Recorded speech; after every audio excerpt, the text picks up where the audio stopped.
Bueno, normalmente si pensamos en evaluar la integridad estructural de un edificio, o sea, imaginamos a una ingeniera, ¿cierto? Usando escáneres de ultrasonido o planos de carga, revisa las vigas, mira la pantalla y dice algo como, ah, aquí está la grieta, este es el problema. Es un diagnóstico superbinario. Claro, físico, innegable, ¿no? La estructura, bueno, o se sostiene o se cae a pedazos. Exacto, y es una forma muy reconfortante de ver el mundo. Creo que a todos nos gusta que las reglas operen de manera visible y predecible. Totalmente de acuerdo. Pero luego damos un paso fuera de la ingeniería y entramos al mundo de las estructuras legales, y específicamente al derecho tributario y las reorganizaciones empresariales. Y de pronto ese escáner que mencionas se rompe por completo. Literalmente se hace pedazos. El paisaje diagnóstico que observamos es, para ser honestas, una neblina densa donde una mala interpretación de un simple papel, de un solo formulario, puede derrumbar un negocio entero. Es que es un terreno donde las grietas no son físicas, son netamente conceptuales. Y esto pasa especialmente cuando una entidad jurídica intenta transmutar, digamos, cambiar de forma y convertirse en otra cosa completamente distinta ante los ojos del Estado. Y precisamente por eso hoy vamos a desarmar pieza por pieza este mecanismo legal en nuestro análisis profundo. Queremos entender de verdad cómo funciona por dentro el complejo mundo de las reorganizaciones empresariales en Chile. Un tema que a simple vista parece árido, pero que es vital. Súper vital. Nuestro objetivo es decodificar un proceso muy específico, la conversión de un empresario individual a una sociedad estructurada, como podría ser una sociedad por acciones o SPA. Un proceso que, claro, cuando uno lo lee en un foro de Internet o lo discute así rápido en un pasillo, suene un simple trámite administrativo. Como un mero cambio de nombre comercial, ¿verdad? Tal cual. Pero en la práctica, esconde un entramado normativo tan complejo que un error de cálculo te puede costar, no sé, años de utilidades. Wow. Y bueno, para no perdernos en esta neblina, estuve revisando una montaña de fuentes. Oficios recientes del Servicio de Impuestos Internos, resoluciones históricas y unas circulares bastante densas, como la 73, la 19 y la 23. Lectura ligera para el fin de semana. Jaja, claro, súper ligera. Además de cruzar todo eso con los análisis de casos reales del Anuario de Derecho Tributario. Y lo que salta a la vista es que necesitamos desmitificar los efectos fiscales de esta conversión para quienes nos escuchan. Sí, porque hay mucha confusión sobre qué pasa con el valor de los activos, por ejemplo. Exacto. O cómo se mueven los créditos tributarios. Y lo más crítico, cómo sobrevivir al estricto protocolo del artículo 69 del Código Tributario sin activar una verdadera bomba de impuestos. Porque si pensamos en quién se enfrenta a esto en el mundo real, estamos hablando de fundadores que están escalando sus operaciones, o de asesores financieros que están guiando a familias enteras. Claro, gente que se juega su patrimonio. Exactamente. Entender la delgada y a veces muy frágil línea entre una reestructuración brillante y lo que la autoridad podría clasificar como una trampa elusiva es literalmente lo que protege lo que han construido con tanto esfuerzo. Entonces, empecemos por los cimientos. Antes de tirar números a una pizarra o hablar de, no sé, valorizaciones de mercado, hay que entender qué demonios es legalmente una conversión. Esto.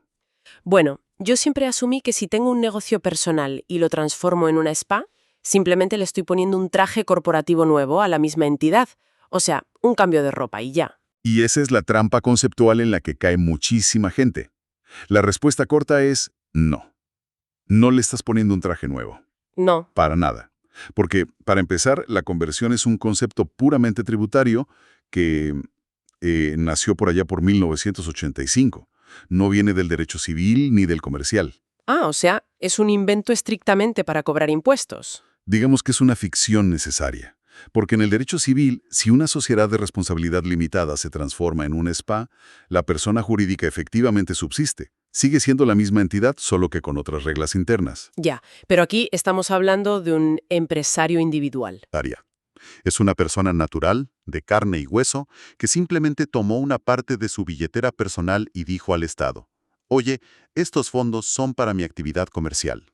Claro, comercialmente no puede transformarse en una sociedad, porque yo como persona natural no puedo mutar biológicamente en una empresa. Tal cual. No puedes ir al notario, firmar un papel, dejar de ser un ser humano y salir por la puerta convertido en una sociedad anónima. ¿Sería como ciencia ficción legal? Exacto. Por eso el legislador tributario tuvo que inventar el término conversión.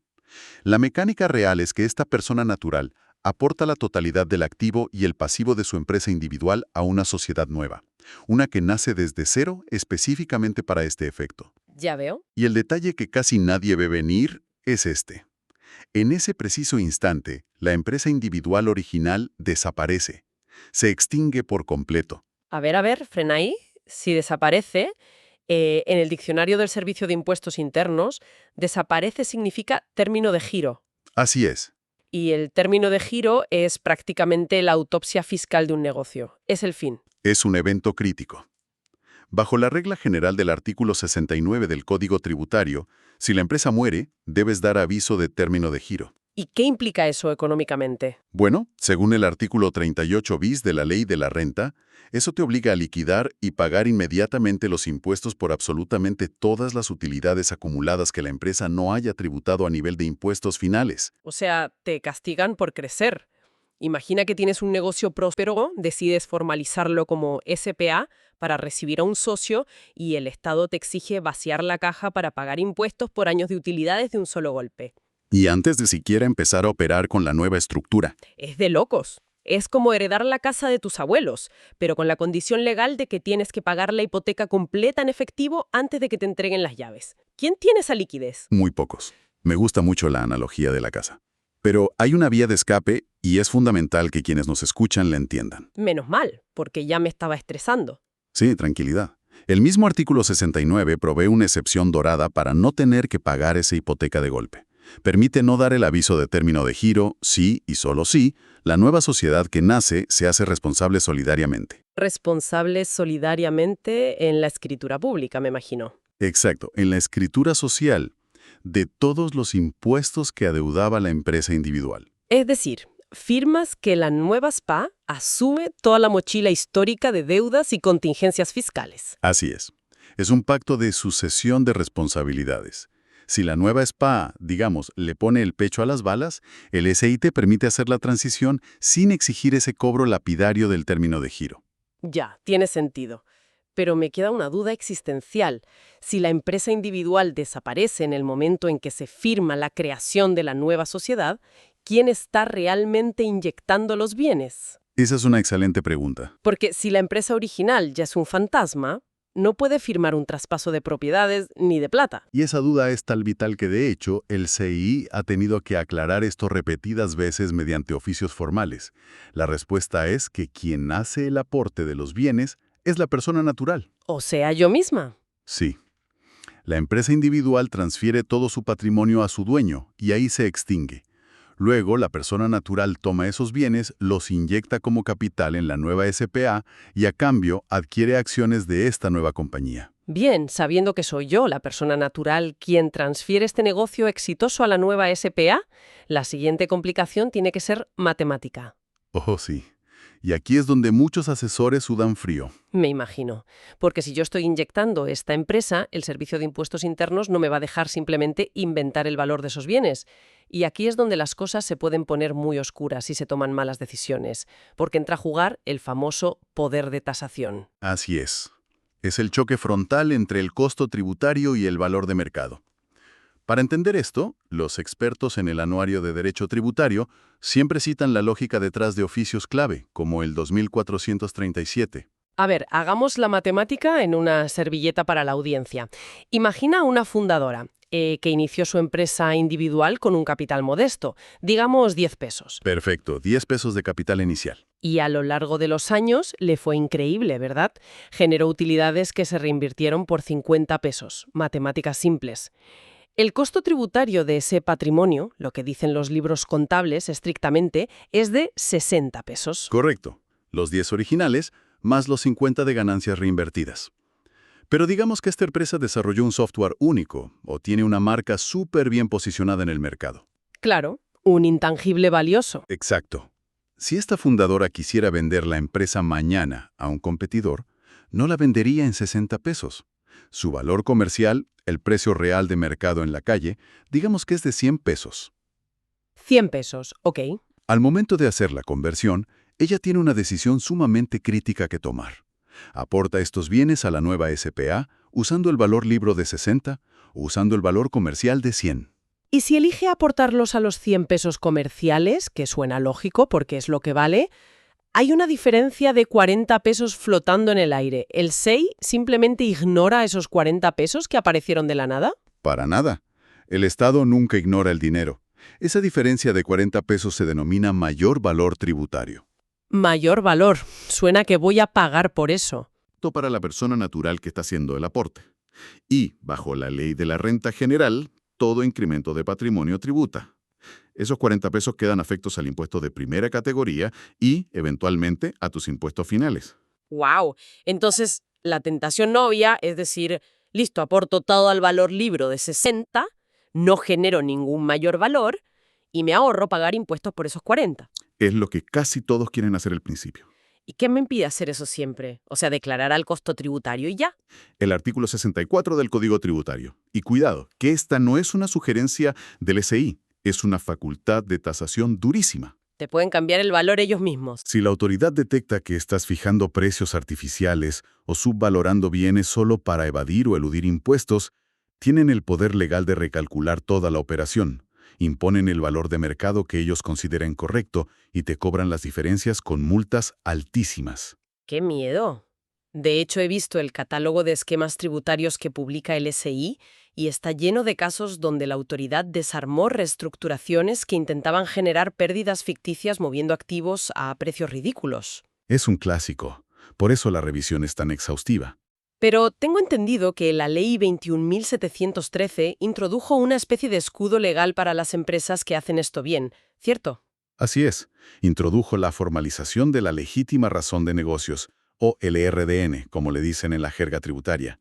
La circular número 23 lo detalla profundamente. ¿Y cómo funciona ese escudo en la práctica? Básicamente le dice al sí, mira, no puedes usar tu poder de tasación para desarmar esta reorganización si el contribuyente demuestra que existe una legítima razón de negocios.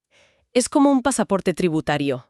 O sea, si vas a la aduana en el aeropuerto, no puedes decir que tu viaje es de turismo y relajación si en la maleta llevas planos arquitectónicos y herramientas de construcción pesada. Es una gran imagen, te van a detener de inmediato. Las intenciones importan, claro, pero la evidencia física de esas intenciones importa el doble. Exactamente.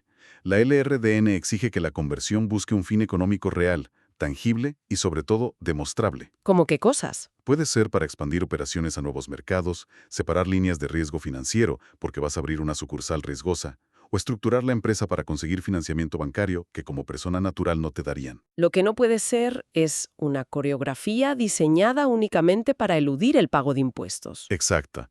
Y me imagino que decir mi razón de negocios es buscar sinergias no es ni remotamente suficiente. Me imagino al fiscalizador riéndose en tu cara. El fiscalizador se reiría y luego te multaría. Necesitas respaldarlo exhaustivamente. Estudios de mercado, actas formales de directorio, correos electrónicos con inversionistas, proyecciones financieras serias. Tienes que armar una carpeta de evidencia sólida. Sí, si logras documentar ese propósito genuino y además cumples con mantener el costo tributario de los activos, activas este escudo y la autoridad se inhibe legalmente de tasar. Bien, ya vimos cómo cruzar la aduana de la valorización sin que nos desarmen la maleta de herramientas. Pero aquí hay una pieza del rompecabezas que te juro me vuela la cabeza contablemente. A ver, ¿cuál? Hablamos de que en nuestro ejemplo había 50 pesos de utilidades previas reinvertidas. ¿Qué pasa con ese dinero y los créditos tributarios que ya estaban dentro de la empresa original? Entramos a la zona de mayor fricción, el laberinto de la doble tributación. Suena aterrador. Lo es, si no lo manejas bien. Según el artículo 14 de la Ley de la Renta, las utilidades tributarias de la antigua empresa individual se entienden reinvertidas automáticamente en los registros de la nueva sociedad. O sea, viajan con la operación. Ya, pero volvamos al escenario donde el costo libro de la empresa era 60. Si yo aporto a la empresa con esas utilidades pendientes y la nueva sociedad nace, ¿qué pasa 5 años después si decido vender mis acciones de esta nueva SPA? Ahí es donde estalla el problema para muchos. Claro, porque ¿cuál es mi costo para calcular si gané o perdí dinero en esa venta? Y esa fue precisamente la gran batalla técnica que desolvió el oficio 2437. Si el SI dijera que el costo de tus acciones es solo el capital original que pusiste el primer día, es decir, los 10 pesos del inicio. Sí, Entonces, al vender las acciones en 60 años después, el sistema asumiría que ganaste 50 de utilidad. pero esos 50 ya eran utilidades de mi empresa anterior. La empresa ya había generado esa riqueza y la había arrastrado. Si me cobran impuestos sobre esos 50 al vender las acciones, me están cobrando 2 veces por la misma plata. Por eso el oficio aclaró que el costo tributario de las nuevas acciones para la persona natural debe incluir las utilidades pendientes de tributación. Tu costo reconocido a los ojos del SI es de 60. Menos mal. Así, al venderlas a ese mismo valor de 60, tu ganancia es cero y evitas un castigo tributario que sería simplemente abusivo e inaceptable. Uf, eso salva a la persona natural, me queda clarísimo, pero me genera un problema en la contabilidad pura y dura de la nueva empresa. ¿En qué sentido? Si la nueva SPA hereda estas utilidades, nace con un balance que dice, literalmente, «tengo utilidades acumuladas», o nace con un capital gigante. ¡Qué buena observación! Y para eso hay que separar la sangre contable de la sangre tributaria. Explícame eso. Financieramente, bajo normas contables puras, la nueva SPA nace con una sola cuenta patrimonial inmensa llamada capital, por el valor total de los aportes. No tiene utilidades acumuladas en su balance comercial porque, legalmente, nació ayer. Tiene sentido. Pero tributariamente es otra historia, ¿no? Totalmente. Tributariamente, para el control estricto del SRI, existe el registro RAI, las rentas afectas a impuestos. Y para calcular ese RAI, se debe descontar únicamente el capital original aportado históricamente, no el valor inflado ni las utilidades. Ya entiendo. Es decir, el sistema tributario mantiene la memoria perfecta de que hay 50 pesos de utilidades que vienen viajando desde el pasado y que aún deben pagar impuestos finales cuando los dueños los retiren para llevárselos a la casa. Exactamente. Es una doble memoria. Es fascinante. La empresa tiene una memoria financiera que dice «soy nueva y millonaria» y una memoria tributaria oculta que le dice al SRI «oye, recuerdo perfectamente qué porcentaje de este dinero todavía debe impuestos». Es una esquizofrenia contable, pero funciona. Literal. Ahora, ¿qué pasa con los créditos? Si en el aporte se generó ese mayor valor de 40 pesos del que hablamos al principio, al valorar a mercado, y pagué impuesto de primera categoría por eso, ¿ese impuesto pagado se guarda como crédito en la nueva empresa? No. Y aquí es donde muchísimos asesores, incluso los experimentados, cometen un error fatal. ¿No se guarda? Ese impuesto pagado sirve como crédito, sí, pero contra el impuesto global complementario de la persona natural. El dato crítico aquí es que este crédito no pasa a formar parte del registro SAC, el saldo acumulado de créditos, de la nueva sociedad. Pero a ver, eso va en contra de la intuición corporativa básica. Si la operación de la empresa generó un impuesto, uno asume instintivamente que el crédito entra a la caja fuerte de la empresa. ¿Por qué el SAC de la SPA no se queda con ese crédito? Porque volvemos a desarmar la ficción legal del principio. Quien realiza el aporte de los activos a precio de mercado y genera esa ganancia de 40 es la persona natural, no la empresa nueva. Ah, claro. Por lo tanto, los créditos tributarios que nacen de ese mayor valor son estrictamente personalísimos. Es como el timbre en un pasaporte. El crédito fiscal pertenece al viajero, a la persona física que cruzó la aduana, no al avión de la nueva aerolínea al que se acaba de subir. Esa es la metáfora perfecta. No puedes empaquetar tus créditos personales y transferirlos a los registros de la nueva entidad corporativa para que, no sé, los usen otros socios en el futuro. Pertenecen exclusivamente a quien hizo el aporte patrimonial. Ok. Creo que tenemos la estrategia maestra armada. Entendemos la necesidad de la responsabilidad solidaria, vimos que la legítima razón de negocios nos protege de tasaciones sorpresivas, tenemos el cálculo exacto del costo de las acciones y sabemos que el SAC es personal. ¿Suena un plan perfecto? Suena blindado. Pero me atrevo a decir que todo este diseño de alta ingeniería no sirve de nada si fallamos en la burocracia básica, en el papeleo del día a día. Y la formalidad administrativa en Chile. Definitivamente no perdona a nadie. Si la estrategia tributaria es el motor de tu auto, los formularios son el aceite. Sin ellos, todo explota en los primeros 10 metros. ¿Y cuál es el formulario clave aquí? El vehículo principal para esto es el formulario 3239, de modificación y actualización de la información. Aquí es donde debes declarar explícitamente y marcar una casilla específica que dice «conversión de sociedad». Y me imagino que tienes que vincular el root de la empresa muerta con la nueva. Exactamente. Ligas el root de la empresa individual extinguida con la nueva SPA. Y tengo entendido, leyendo la normativa, que hay un reloj de arena cayendo rápidamente en esto. Súper rápido. Tienes un plazo fatal de 15 días hábiles desde que se inscribe la escritura de modificación. 15 días y ni un día más. Es como comprar un equipo carísimo con garantía extendida, pero las letras pequeñas dicen que si no registras el número de serie en la página web en 15 días, pierdes absolutamente toda la protección. ¿Qué pasa el día 16 si se te olvidó? El día 16, la omisión activa automáticamente las infracciones del artículo 97, número 1 del Código Tributario. Y las multas pueden llegar hasta una unidad tributaria anual, una UTA. Que es bastante plata. Sí, pero honestamente, la multa pecuniaria no es lo peor. El verdadero peligro de vida o muerte para la empresa está en cómo manejas el formulario 22 de la Declaración Anual de Renta si rompes las reglas o si haces mal la escritura. A ver, dame un ejemplo del desastre. ¿Qué pasa si en la emoción de crear la nueva SPA a los abogados se les olvidó incluir esa cláusula de responsabilidad solidaria del artículo 69? Es un desastre nuclear para el flujo de caja. Si no hay responsabilidad solidaria redactada en la escritura, la exención de la que hablamos al principio se evapora al instante. ¡Boom! Vuelve el término de giro. Tal cual. La empresa individual que desaparece queda obligada a presentar un balance completo de término de giro cortado exactamente a la fecha de la escritura. Y a través de ese formulario 22, la persona tendrá que declarar y pagar en efectivo, en los plazos correspondientes, todos los impuestos de la ley de la renta por esas utilidades históricas. ¡Wow! Un error de redacción de un abogado te cuesta toda la liquidez de la empresa en un segundo. Así de crudo es. Hay otro detalle en las fuentes que me llamó muchísimo la atención, más que nada por lo arcaico que suena en plena era digital. A ver, dime. El SI exige la destrucción física de documentos timbrados. ¿Por qué la autoridad me obliga a mí a ir a dejar talonarios viejos o facturas de papel sin usar de la antigua empresa individual para que un funcionario los destruya? ¿Acaso no es todo electrónico hoy en día en Chile? Sí, suena arcaico y casi medieval, pero responde a un mecanismo de fraude histórico muy específico y muy dañino. ¿De qué tipo?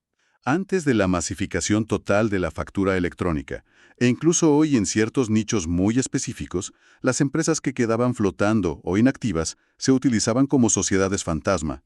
Las usaban exclusivamente para emitir facturas falsas. Ah, ya, entiendo por dónde va. Claro, al emitir facturas de una empresa que en teoría ya no operaba, le generaban un crédito fiscal IVA irreal a otras empresas que sí estaban activas, rebajando sus impuestos mensuales de forma fraudulenta. O sea, literalmente operaban un mercado negro de créditos IVA usando el cadáver fiscal de la empresa original. ¡Qué locura! Tal cual. Por eso la exigencia de cerrar todo, destruir folios no utilizados y anular timbrajes es tan estricta hasta el día de hoy. El cierre de la empresa individual debe ser total, prolijo y sin ningún cabo suelto. Tienen que asegurarse de que el muerto esté bien muerto. Exacto. De hecho, la circular 16 detalla que el SI tiene plazos de fiscalización de 12 a 18 meses para revisar exhaustivamente todos los efectos de estas reorganizaciones. Si dejamos una factura viva, dejamos una puerta abierta gigante a una auditoría completa. Exacto. Es un riesgo innecesario. Bueno, haciendo un repaso, creo que hemos cubierto un territorio técnico súper profundo para quienes nos escuchan.